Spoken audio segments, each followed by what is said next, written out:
Security! Remove this woman from the premises immediately! Store manager James Harrison's voice boomed across Lux Gallery's marble floors.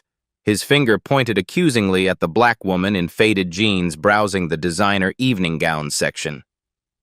Danielle Williams looked up calmly from the $18,000 Valentino dress she'd been examining. 8 years as CEO of Williams & Associates had taught her to stay composed under pressure, especially when someone was about to make a career-ending mistake. "Sir, I'm simply shopping for an evening gown," she said quietly. James's laugh was cruel and loud enough for every customer to hear. "Shopping? Lady, you can't afford a single button on these dresses. Get out before I call the police." These real-life stories expose how black stories unfold in luxury retail. This touching story would become one of the most powerful life stories of corporate justice ever recorded. Have you ever been kicked out of a place you actually owned? James Harrison straightened his designer tie and surveyed his domain like a king addressing peasants. At 35, he'd clawed his way up from assistant manager to store manager of Lux Gallery's flagship location. His perfectly pressed Tom Ford suit and slicked-back hair projected the authority he'd fought to earn. "Ma'am, I'm going to need you to leave immediately," James announced, his voice carrying the practiced condescension of someone who'd perfected the art of exclusion. "This establishment caters to a very specific clientele." Danielle set the Valentino dress carefully on its display rack. Her movements were deliberate, controlled, the kind of precision that came from years of high-stakes negotiations. The Hermes Kelly bag on her arm was understated but worth more than James's monthly salary. Not that he was looking closely enough to notice. "I understand your concern," Danielle replied evenly, "but I'm here to purchase an evening gown for tonight's charity gala. Perhaps we could start over?"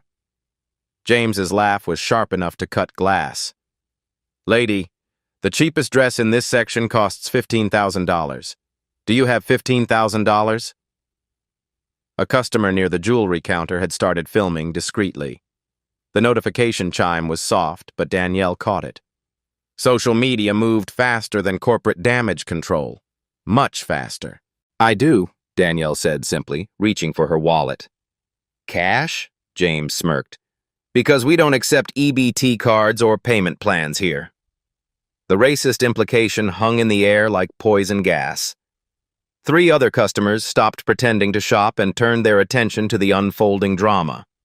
One was a young black woman who worked as a junior sales associate. Keisha knew this was wrong, but also knew questioning James meant risking her job. Danielle produced a platinum American Express Centurion card. The black metal caught the boutique's crystal lighting, unmarked except for her name, Danielle Williams. James barely glanced at it. "Probably stolen, or maxed out. I've seen this before." "You've seen what before?" Danielle asked quietly. "People like you coming in here trying to play dress-up," James continued, his voice growing louder as he performed for his audience. "Thinking if you put on expensive clothes, you'll magically become someone important." The customer filming had moved closer, angling for better audio. Her Instagram live stream was picking up viewers, 50, then 100, then 200. The comments section was already filling with shocked reactions and angry emojis. Danielle checked her Cartier tank watch, a graduation gift from Harvard Business School, though James wouldn't know that detail. The board meeting was in 45 minutes. She'd planned this shopping trip to be quick and discreet. Instead, it was becoming a masterclass in corporate liability. "Sir, I'd prefer to handle this professionally," Danielle said. "Perhaps you could call your regional manager?" "My regional manager?" James's voice dripped with mockery. "Lady, I am the authority here, and I'm telling you to leave before I call the police." The security guard approached hesitantly. Marcus had worked retail security for 15 years and developed instincts about these situations. Something about this woman's calm confidence felt different. People who were actually out of place got defensive or angry. This woman was analyzing the situation like she was conducting a business audit. "Mr. Harrison," Marcus said quietly, "maybe we should—" "Marcus, Escort this woman out, James interrupted. She's trespassing. Danielle's phone buzzed with a text from her executive assistant. Board meeting prep materials ready. Should I push back the diversity initiative presentation? And she typed back, no changes. This might actually be perfect timing. James noticed her typing and scoffed. What are you doing calling your lawyer? Good luck affording one. The live stream had reached 500 viewers. Comments were streaming faster than anyone could read. This is disgusting. Someone help this woman. What store is this? Calling corporate right now. Victoria Sterling, a junior sales associate, appeared from the stockroom. She'd been watching the interaction with growing discomfort, but James was her supervisor. Contradicting him could end her career before it started. James, Victoria whispered, maybe we should verify her credit card first? Victoria, whose side are you on? James snapped. Look at her. Does she look like she belongs in Lux Gallery? Danielle opened her purse slightly, revealing a boarding pass from NetJets, private aviation for corporate executives. The partial logo was visible to anyone paying attention, but James was too focused on his performance to notice details. I'd like to speak with your corporate office, Danielle said calmly. Corporate? James laughed louder. Lady, corporate doesn't care about people like you. They care about people like me, managers who know how to maintain standards. The irony was perfect. Danielle had personally hired the current head of corporate communications just 6 months ago. Her direct reports would be fascinated to see this footage. Keisha, the black junior associate, found her courage. Mr. Harrison, maybe we should just let her browse. She seems nice. James whirled on Keisha.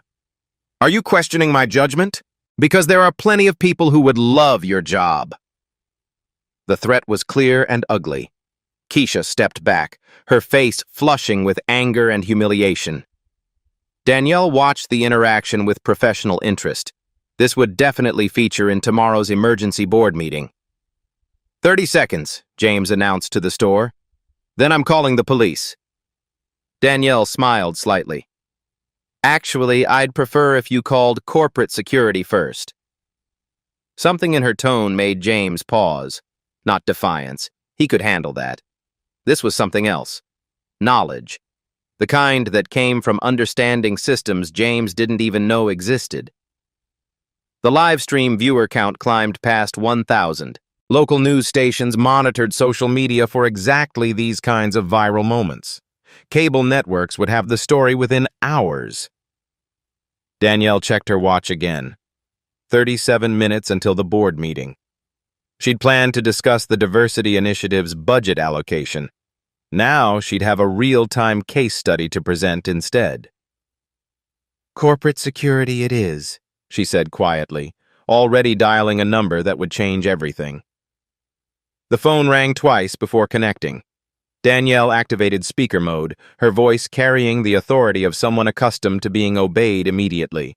This is Danielle Williams. I need loss prevention at the flagship store. Priority 1 response. The voice on the other end was crisp, professional. Yes, Ms. Williams, ETA 4 minutes. Should we notify the regional director? That won't be necessary, Danielle replied, watching James's face shift from smug confidence to confusion. I'll handle this personally. James stepped closer, his designer cologne failing to mask the sweat of growing panic. Williams? As in the Williams family that owns the shopping center? No, Danielle said calmly. As in the Williams who owns this store. The live stream exploded. Viewer count jumped from 1,000 to 3,000 in 30 seconds. Comments flooded the screen faster than the app could display them. OMG, she owns the store. This manager is so fired. Williams and Associates CEO. Someone screenshot everything. Victoria Sterling felt her knees go weak. She'd Googled Williams and Associates during her lunch break when she first got hired. The company owned 47 luxury retail locations across 12 states. The CEO was a black woman who'd built the empire from a single boutique. That's impossible, James stammered, but his voice had lost its commanding edge. You don't look like... Like what? Danielle asked, her tone remaining professionally neutral, even as she documented every word for the inevitable legal proceedings. Marcus, the security guard, was quietly backing away from the situation. 15 years in retail security had taught him to recognize when management was about to implode spectacularly. This was definitely one of those moments. Keisha pulled out her phone and began Googling frantically. Danielle Williams, CEO, brought up dozens of results. Forbes profiles, Harvard Business School alumni features, retail industry awards. The woman standing in front of them wasn't just wealthy. She was one of the most powerful executives in luxury retail. "Mr. Harrison," Keisha whispered urgently, showing him her phone screen. "Look at this." James glanced at the Forbes article featuring Danielle at a retail industry conference. The photo showed her in a power suit, accepting an award for Retailer of the Year. His face went from confusion to recognition to absolute horror. "Ma'am," he began, his voice cracking, "I think there's been a misunderstanding." "Has there?" Danielle interrupted. "You told me I couldn't afford a button on these dresses. You accused me of stealing my credit card. You threatened to call the police. Which part was the misunderstanding?" The store had gone completely silent except for the soft chiming of phone notifications as more customers joined the live stream. 8 different people were now filming from various angles, creating a multi-camera documentation of corporate disaster in real time. A well-dressed elderly woman approached Danielle with obvious respect. "Excuse me, are you really Danielle Williams? I heard your Harvard commencement speech 3 years ago. It was brilliant." "Thank you," Danielle replied graciously. "I hope you're enjoying your shopping experience here." The contrast was devastating. Customers were treating Danielle with the deference due to a successful CEO, while James stood frozen in the reality of his career-ending mistake. Victoria tried desperately to salvage the situation. "Ms. Williams, I'm so sorry. This isn't how we normally operate. James was just..." "Following protocol?" Danielle asked. "What protocol instructs employees to assume customers are criminals based on their appearance?" The question hung in the air like a legal trap, because there was no such protocol. What James had done was pure prejudice, and everyone in the store knew it. The flagship store's assistant manager, Patricia Chen, emerged from the back office. She'd been monitoring the situation through security cameras and was frantically trying to reach regional headquarters. But headquarters was in crisis mode. Williams and Associates' corporate communications team was already fielding calls from local news stations. "Ms. Williams," Patricia began carefully, "I'm Assistant Manager Chen. Perhaps we could resolve this privately in my office?" "Why privately?" Danielle asked. "Your store manager created a public spectacle. Shouldn't the resolution be equally public?" The live stream had reached 5,000 viewers. #Lux Gallery discrimination was trending locally. Someone had identified the store location and was posting corporate contact information in the comments. The Lux Gallery Yelp page was being bombed with 1-star reviews. James made one last desperate attempt to save himself. "Ms. Williams, I apologize profusely. I was just trying to maintain the store's upscale atmosphere. You understand the challenges of retail management." "Actually, I do," Danielle said quietly. "I've been in retail for 12 years. I started with one store and built it into a 47-location empire. I understand retail management better than you might imagine." She opened her Hermes bag and withdrew a business card holder. The cards inside bore the Williams and Associates logo and her title, Danielle Williams, Founder and CEO. "I also understand discrimination law, corporate liability, and fiduciary responsibility to shareholders," she continued. "What I don't understand is how a store manager in my company could demonstrate such poor judgment while representing my brand." The words "my company" and "my brand" hit James like physical blows. His carefully constructed career was collapsing in real time, broadcast to thousands of viewers who were sharing the footage across every social media platform. Keisha stepped forward, her voice shaking but determined. Ms. Williams, I want you to know that not all of us agree with what happened here. Some of us were afraid to speak up because speaking up might cost you your job, Danielle finished. That's a systemic problem we'll need to address. Her phone buzzed with an urgent message from her board of directors. Emergency meeting requested. Social media crisis developing. Need immediate response. Danielle smiled slightly. Actually, cancel the emergency meeting. We'll proceed as scheduled. This situation will provide excellent context for our diversity initiative discussion. Patricia Chen was taking frantic notes, trying to document everything for the inevitable corporate investigation. Regional headquarters would demand a complete report within hours. The legal department was probably already reviewing wrongful termination procedures. Ms. Williams, Patricia said carefully, what can we do to make this right? Danielle checked her watch. The board meeting was in 22 minutes. Perfect timing for a case study in real-time crisis management. That's an excellent question, she replied. But first, I'd like to complete my original objective. I came here to purchase an evening gown for tonight's Children's Hospital Charity Gala. James, would you like to assist me with that purchase? The request was simple, professional, and absolutely devastating. James would have to choose between serving the CEO he'd just humiliated or publicly refusing to do his job in front of thousands of witnesses. The live stream viewer count had climbed past 7,000. Local news vans were probably already en route. By evening, this would be national news. James looked at the Valentino dress Danielle had been examining when he first attacked her. The price tag read $18,000. His commission on that single sale would be $1,800, more than he made in a typical week. Yes, ma'am, he whispered, his voice barely audible. I'd be happy to help you. But everyone in the store knew it was far too late for customer service. Loss prevention arrived with the efficiency of a SWAT team. 2 security officers in Williams & Associates corporate uniforms entered through the employee entrance, followed by a woman in a sharp business suit carrying a tablet and legal documentation. Ms. Williams, the lead officer said with obvious respect, I'm Director Thompson from Corporate Security. We received your Priority 1 call. James Harrison's face went from pale to green. Priority 1 calls were reserved for CEO-level emergencies. Store managers didn't even know that classification existed.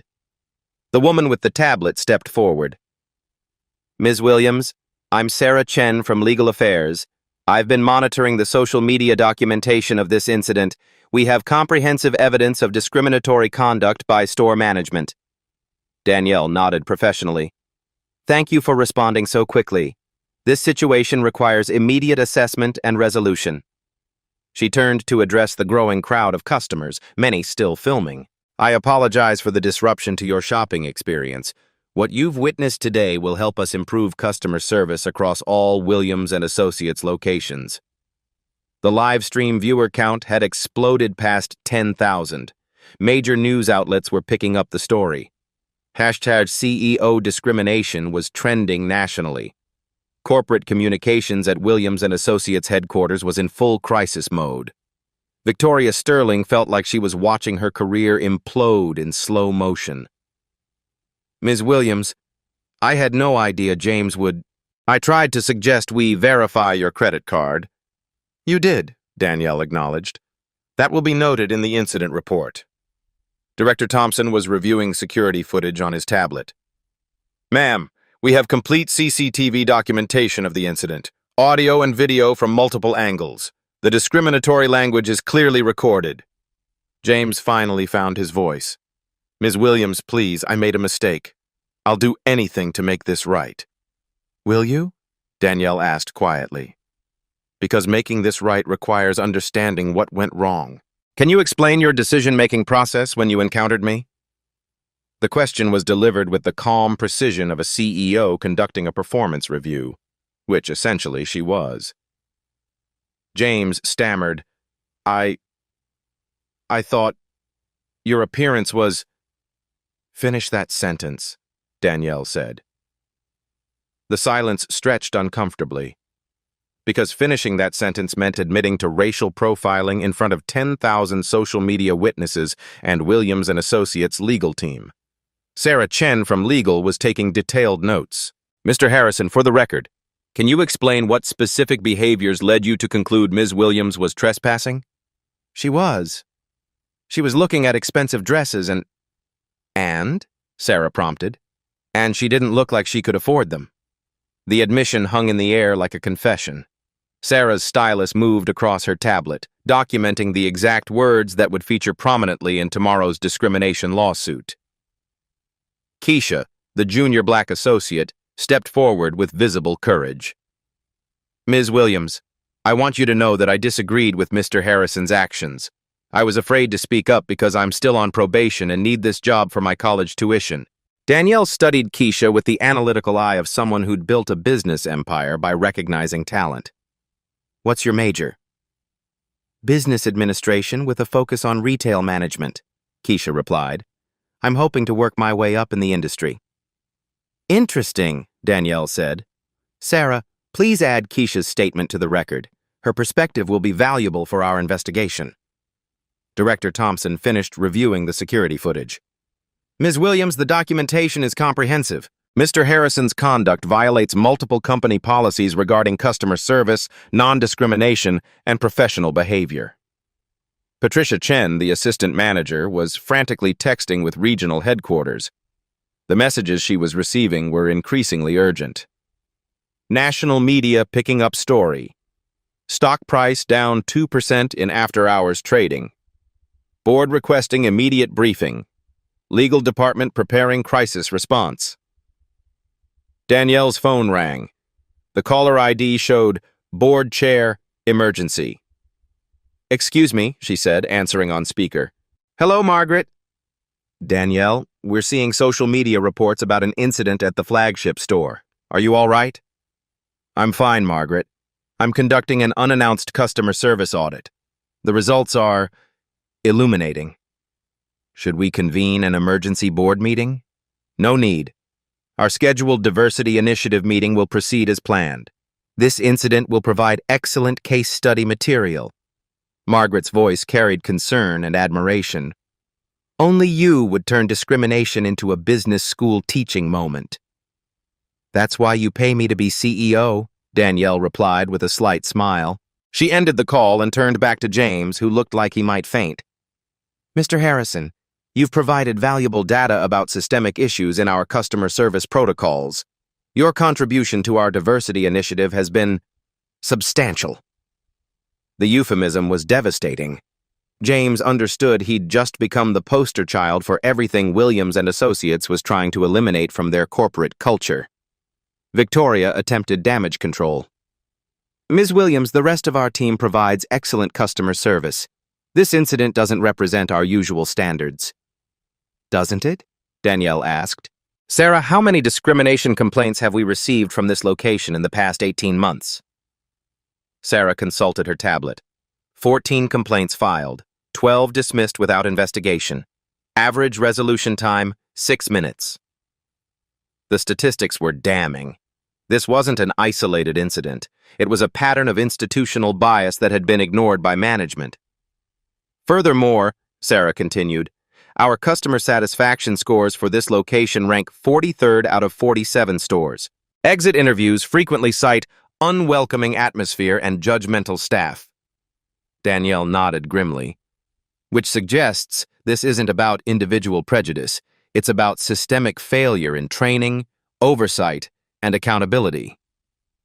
The live stream audience was witnessing more than discrimination being exposed. They were seeing corporate accountability in real time, with specific data and immediate consequences. Marcus, the security guard, approached respectfully. Ms. Williams, I want to apologize for not intervening earlier. I sensed something was wrong, but I didn't want to contradict management.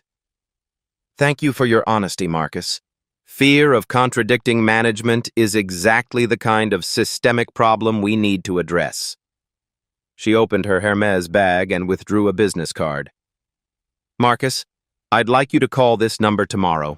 We're establishing a whistleblower protection program. Your insights about security protocols could be valuable. The gesture was simple but profound.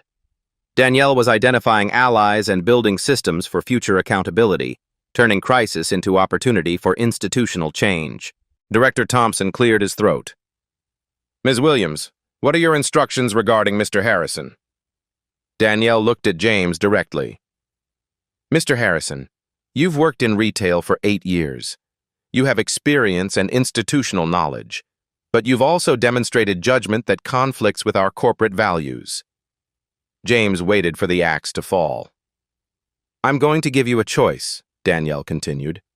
Immediate termination with standard severance, or participation in our new diversity education pilot program with 6 months probation and mandatory bias counseling.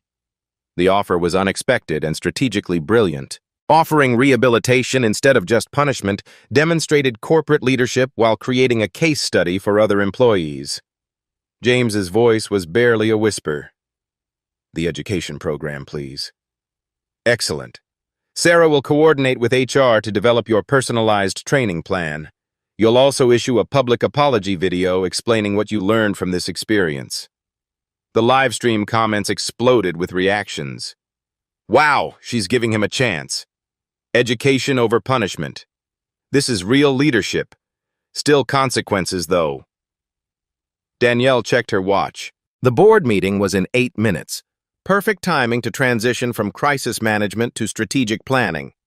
Ladies and gentlemen, she addressed the crowd of customers and employees, thank you for witnessing this process. Transparency is essential for accountability. Your documentation of today's events will help us create better training programs and customer service protocols. She picked up the Valentino dress she'd originally come to purchase. Patricia, I'd like to complete my transaction now. Tonight's charity gala raises money for programs that help underprivileged children access educational opportunities. The symbolism was perfect. The dress that had triggered James's discrimination would now support educational equity initiatives. Of course, Ms. Williams, Patricia said, her hands shaking as she processed the $18,000 transaction. Thank you for your patience with our learning process. As the sale completed, Danielle's phone buzzed with a message from her Harvard Business School alma mater. Viral video impressive. Would you consider guest lecturing on crisis leadership? She typed back, absolutely. This case study is just getting started. The live stream had reached 15,000 viewers.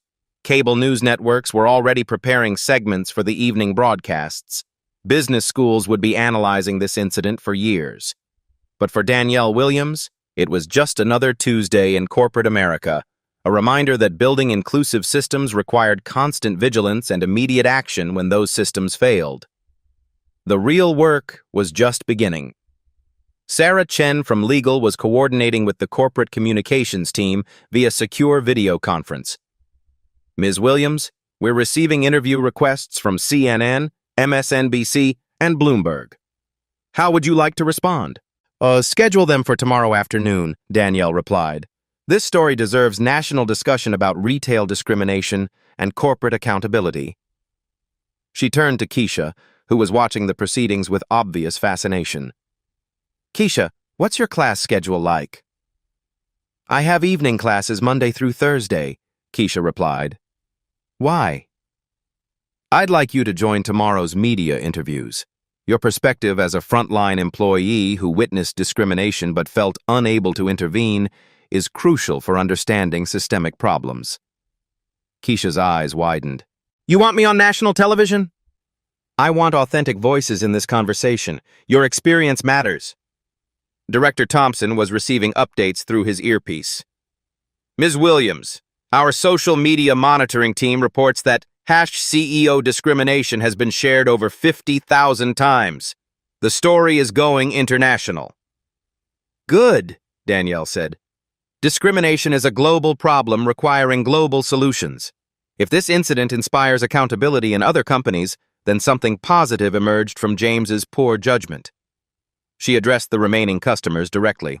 Thank you for your patience today. Williams & Associates will be implementing new customer service protocols based on what we learned here. Your witnessing of this process helps ensure accountability. An elderly gentleman approached with obvious respect. Ms. Williams, I'm Dr. Robert Chen from Stanford Business School. I couldn't help overhearing. Would you consider co-authoring a case study about real-time crisis management? Dr. Chen, I'd be honored. This incident demonstrates how social media, corporate governance, and individual accountability intersect in modern business. The academic interest was immediate and intense. Business schools worldwide would analyze how Danielle transformed personal discrimination into institutional change. A masterclass in turning crisis into opportunity. As the crowd began to disperse, Danielle gathered her purchase and prepared for the board meeting that would reshape Williams & Associates' diversity initiatives. The Valentino dress, originally intended for a charity gala, had become a symbol of transformation. James Harrison stood alone near the register, processing the magnitude of what had just occurred. His career had imploded, but he'd been offered redemption through education. The choice of how to respond was entirely his own. The live stream finally ended, but the impact was just beginning. The Williams & Associates corporate boardroom occupied the entire top floor of the downtown headquarters building. Floor-to-ceiling windows offered panoramic views of the city, while the mahogany conference table had hosted decisions worth billions of dollars over the past decade. Today, it would host a reckoning. Danielle entered at exactly 3:00 p.m., still carrying the Lux Gallery shopping bag containing her $18,000 evening gown. The 12 board members were already seated, their tablets displaying real-time social media analytics that painted a sobering picture of corporate crisis management. "Good afternoon," Danielle said, taking her seat at the head of the table. "I trust you've all reviewed the preliminary incident report." Board Chair Margaret Foster nodded grimly. "Danielle, the numbers are staggering. 50,000 social media shares in 3 hours, stock price down 4%. CNN wants an exclusive interview." "Which I've scheduled for tomorrow," Danielle replied calmly, "along with Bloomberg, MSNBC, and Harvard Business Review." CFO David Kim consulted his tablet. "The financial impact is already measurable. Online sales dropped 12% immediately after the video went viral. Customer service phone lines are overwhelmed." "Overwhelmed with complaints or support?" Danielle asked. "Both," admitted Chief Marketing Officer Lisa Zhang. 60% are expressing outrage about the discrimination. 40% are praising your handling of the situation. The brand sentiment is complicated." Danielle opened her laptop and connected to the boardroom's wall display. Charts and graphs appeared showing detailed analytics from the incident. "Let's examine the data systematically," she began. "The Lux Gallery flagship location has generated concerning metrics for 18 months. Customer satisfaction, bottom 15% of our portfolio. Employee retention, 67% annually. Discrimination complaints, 14 filed, 12 dismissed without investigation." Board member Robert Chen leaned forward. "Danielle, those numbers suggest systemic problems, not just individual bias." "Exactly," Danielle confirmed. "Today's incident wasn't an anomaly. It was inevitable.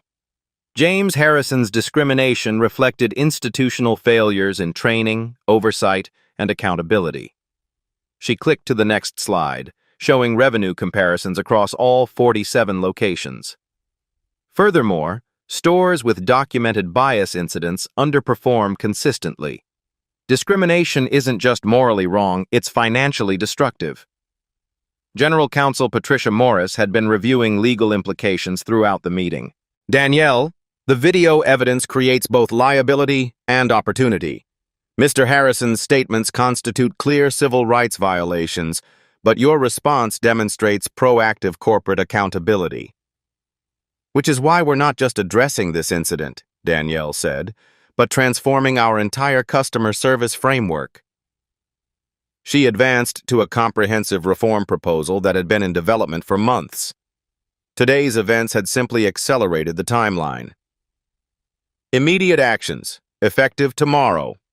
First, mandatory bias training for all customer-facing employees with quarterly refreshers. Second, implementation of the EquiServe AI system to monitor customer interactions for discriminatory language or behavior. Third, establishment of an anonymous reporting portal accessible via QR codes in every store. Board member Thomas Washington, a retired federal judge, studied the legal framework. These measures go beyond compliance requirements. You're setting new industry standards. Because minimal compliance produces minimal results, Danielle replied. Williams and Associates will lead by example, not follow regulatory minimums. She clicked to the financial projections. Based on data from our pilot programs, these initiatives correlate with increased customer satisfaction, improved employee retention, and higher revenue per location. CFO Kim reviewed the budget implications. The initial investment is substantial, $2.7 million across all locations, but the ROI projections are compelling. Moreover, added CMO Zhang, the brand differentiation value is enormous.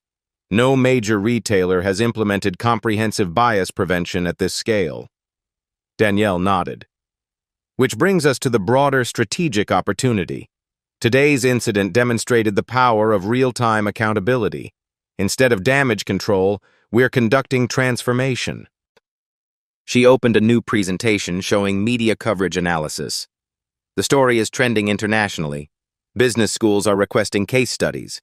Government agencies are asking for consultation on anti-discrimination frameworks. Board Chair Foster smiled with obvious pride. Only you would turn a discrimination incident into a competitive advantage. That's oversimplifying, Danielle replied. The discrimination was real, harmful, and unacceptable, but our response can model accountability for the entire industry. She clicked to employee testimonials collected during the afternoon. Keisha's statement was prominently featured. Ms. Williams created a safe space for truth-telling about discrimination I'd witnessed but felt unable to report. Staff across all locations are submitting similar reports, Danielle explained. The incident gave employees permission to discuss problems they'd previously kept silent about. General Counsel Morris was impressed by the legal strategy. By proactively addressing systemic issues, we're demonstrating good faith efforts to prevent future discrimination. That significantly reduces liability exposure. More importantly, Danielle said, we're creating work environments where all employees and customers feel respected and valued. She advanced to the implementation timeline. Phase 1. Bias training and reporting systems operational within 30 days. Phase 2. AI monitoring and customer advocacy programs within 60 days. Phase 3.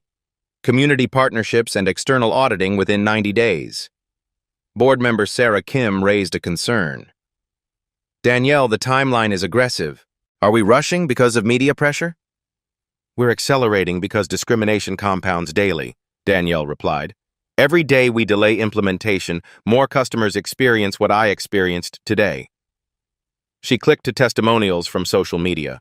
Dozens of customers had shared similar discrimination experiences at various retailers. The problem extended far beyond Williams and Associates. This is our opportunity to lead industry transformation, Danielle continued. Other retailers are watching our response.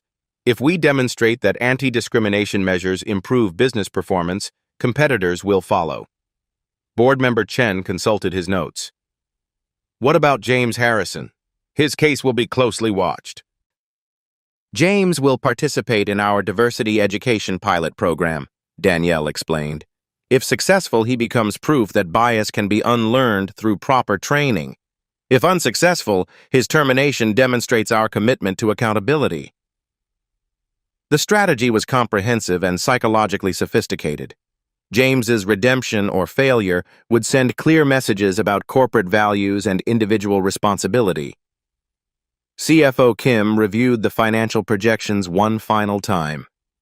The initial investment is substantial, but the long-term ROI is compelling. Customer acquisition costs decrease when word of mouth is positive. Employee training costs decrease when retention improves. And legal costs decrease when discrimination is prevented rather than litigated, added General Counsel Morris. Board Chair Foster called for the formal vote. All in favor of approving Danielle's comprehensive anti-discrimination initiative? The vote was unanimous, 12 in favor, 0 opposed. Excellent, Danielle said. Sarah Chen from Legal will coordinate implementation. Director Thompson from Security will oversee monitoring systems. I'll personally conduct the media interviews to ensure consistent messaging. She gathered her materials and stood. This incident could have destroyed careers and damaged our brand permanently. Instead, it's catalyzing transformation that will strengthen Williams & Associates for decades. As board members filed out, Margaret Foster approached Danielle privately. "How are you feeling about all this? It must have been humiliating to experience discrimination in your own store." Danielle considered the question carefully. "Humiliating, yes, but also educational. I learned that our corporate values weren't reaching the store level effectively. That's information I needed to have. Most CEOs would have fired everyone involved and moved on," Margaret observed. "Fire everyone and change nothing?" Danielle shook her head. "That would ensure the same problems surface elsewhere. Real leadership means addressing root causes, not just symptoms." She picked up the Luxe Gallery shopping bag containing her evening gown. Tonight's charity gala would raise money for educational equity programs. The symbolism felt appropriate, using resources generated through privilege to create opportunities for others. "Margaret, tomorrow's interviews will focus on systemic change, not individual blame. We're not just reforming Williams & Associates. We're modeling accountability for the entire retail industry." As Danielle left the boardroom, her phone buzzed with a message from Harvard Business School. "Dean requests emergency faculty meeting to discuss incorporating your crisis management approach into required curriculum." She smiled and typed back, "Schedule for next week. This case study is worth sharing." The discrimination incident had lasted 20 minutes. The institutional changes it triggered would last decades. Director Thompson appeared in the hallway with an update. "Ms. Williams, the Equiserve AI installation teams are standing by. We can begin implementation at all locations within 48 hours. "Excellent. Prioritize locations with the highest complaint rates," Danielle instructed. "And ensure frontline employees understand this is about supporting them, not surveilling them." "Understood. We're framing it as customer service enhancement tools." Danielle's executive assistant approached with the afternoon's accumulated messages. "Ms. Williams, you have 17 interview requests from major media outlets, 6 invitations to speak at business conferences, and 4 inquiries from international retailers asking for consultation. Schedule the domestic interviews for this week. International calls for next week. Conference speaking, accept the 3 most prestigious invitations." The global interest was unprecedented. Danielle's handling of the discrimination incident was being studied by business leaders worldwide as a model for crisis transformation. Sarah Chen from Legal caught up with them. "Ms. Williams, I've completed the formal incident report. Mr. Harrison's statements constitute clear Title VII violations, but your response demonstrates proactive corporate accountability that significantly reduces liability. More importantly, it demonstrates that discrimination has consequences while education offers redemption," Danielle replied. "That balance is crucial for cultural change." As they waited for the elevator, Danielle reflected on the day's events. This morning, she'd planned a simple shopping trip. Instead, she'd conducted an unintentional audit that revealed systemic problems requiring immediate attention. But that was leadership, turning unexpected challenges into opportunities for institutional improvement. The elevator arrived and Danielle pressed the button for the ground floor. Tonight's charity gala awaited, where she would wear the dress that had triggered a corporate transformation. 60 days after the incident, Danielle walked back into Luxe Gallery. This time she wasn't shopping. She was conducting her first official follow-up inspection as part of the new accountability protocols. The transformation was immediately visible. Digital displays throughout the store showcased Williams & Associates' inclusive excellence commitment. QR codes linked to anonymous reporting portals were prominently placed near every entrance. Most significantly, the staff reflected the diversity of the community they served. James Harrison stood behind the customer service counter, wearing a different expression than the arrogant superiority he'd displayed 2 months ago. His mandatory bias counseling had been supplemented by diversity mentorship with Dr. Angela Davis, a retired civil rights attorney who specialized in corporate transformation. "Ms. Williams, James said respectfully as she approached. "Welcome back to Luck's Gallery." His tone was professional, humble, and genuine. The 6 weeks of intensive education had clearly impacted his perspective on customer service and unconscious bias. "Thank you, James. How has the transition been?" "Challenging but necessary," he replied honestly. "Dr. Davis helped me understand how my assumptions about customers were rooted in stereotypes I didn't even realize I held." Danielle nodded approvingly. Understanding unconscious bias is the first step toward eliminating it. She reviewed the tablet showing store metrics since implementation of the new protocols. Customer satisfaction had increased 38%. Employee retention was up 42%. Most importantly, discrimination complaints had dropped to 0 across all 47 Williams & Associates locations. Keisha approached from the jewelry section, wearing a name tag that read, "Assistant Manager in Training." Her promotion had been part of the systematic review of employee potential that followed the discrimination incident. "Ms. Williams, the new Equiserve AI system has been incredibly effective," Keisha reported. "It's helped our team recognize when customer interactions might be influenced by unconscious bias." The AI monitoring system analyzed voice patterns, word choices, and interaction durations to identify potential discrimination. Rather than punitive enforcement, it provided real-time coaching to help employees improve their customer service. "Have there been any concerns about employee privacy?" Danielle asked. "Initially, yes," Keisha admitted. "But once staff realized the system was designed to support them rather than surveil them, acceptance improved dramatically." Victoria Sterling, now the store's newly promoted manager, joined the conversation. Her leadership style was markedly different from James's previous approach. Collaborative rather than authoritarian, inclusive rather than exclusive. "Ms. Williams, we've received overwhelmingly positive customer feedback," Victoria reported. "Many specifically mention feeling welcomed and respected regardless of their appearance or budget." Danielle walked through the VIP section where her discrimination had occurred. The velvet ropes were gone, replaced by open displays that invited browsing from all customers. Price tags included information about payment plans and styling consultations available to everyone. The anonymous reporting portal had processed 47 submissions across all locations. 96% described positive resolution experiences. The remaining 4% had triggered immediate corporate intervention and additional training. Dr. Angela Davis, the diversity consultant, was conducting a training session in the store's conference room. Through the glass partition, Danielle could see employees engaged in role-playing exercises designed to recognize and interrupt bias in real time. "The ripple effects have exceeded our projections," Dr. Davis told Danielle during a brief break. "Other retail chains are requesting consultation based on Williams & Associates' success metrics." Indeed, the Williams standard had become industry terminology for comprehensive anti-discrimination protocols. 12 major retailers had voluntarily implemented similar programs after reviewing the positive business outcomes. Danielle's phone buzzed with a message from Harvard Business School. "Case study complete. Real-time corporate accountability, the Williams & Associates model, approved for publication in Harvard Business Review." The academic validation was gratifying, but the practical results mattered more. Real customers were experiencing better service. Real employees felt empowered to address bias constructively. Marcus, the security guard who had witnessed the original incident, approached with obvious pride.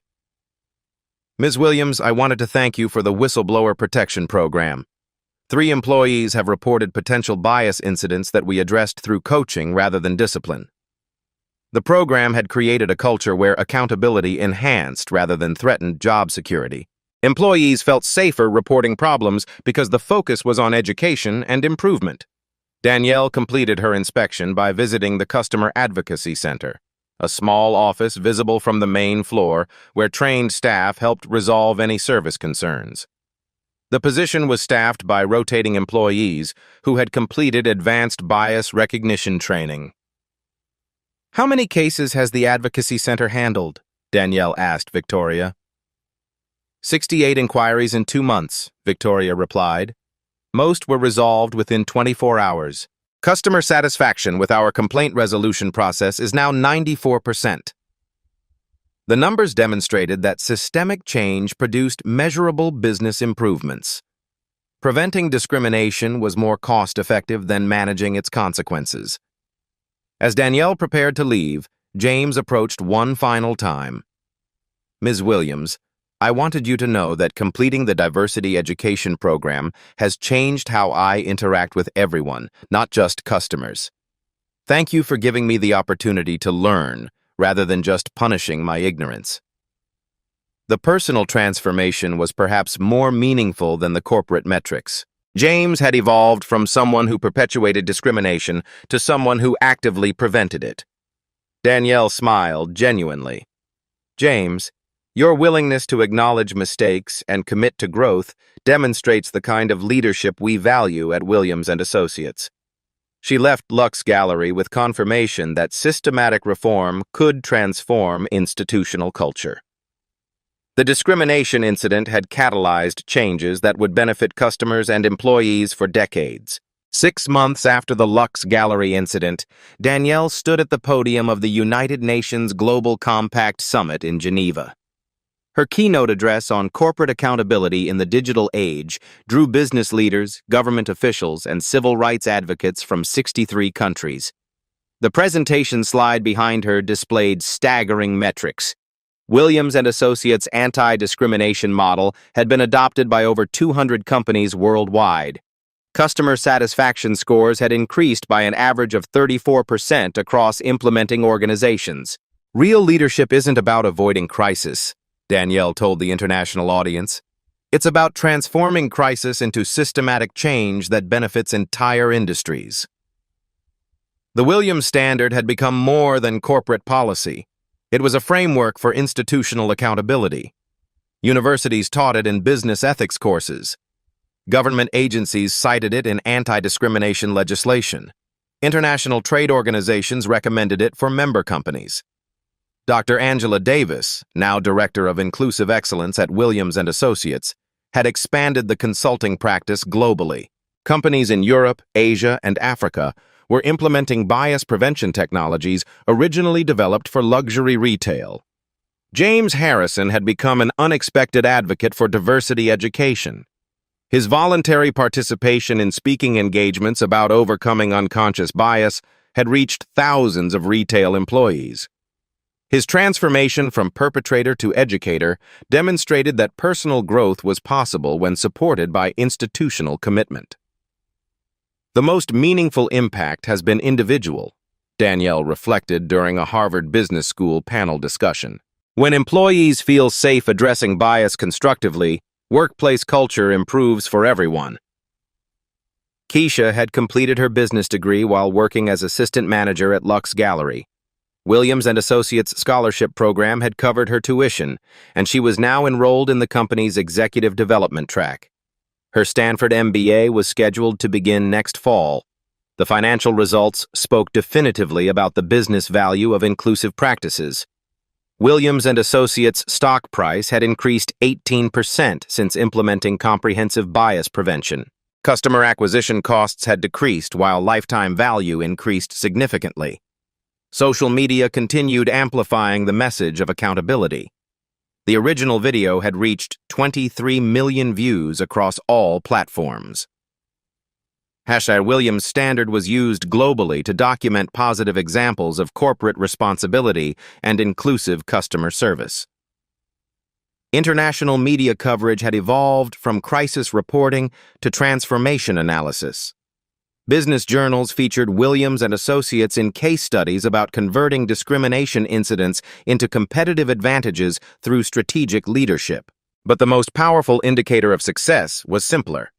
Customers of all backgrounds shopping confidently in Williams & Associates stores, served by diverse staff trained to recognize and prevent bias before it impacted service quality.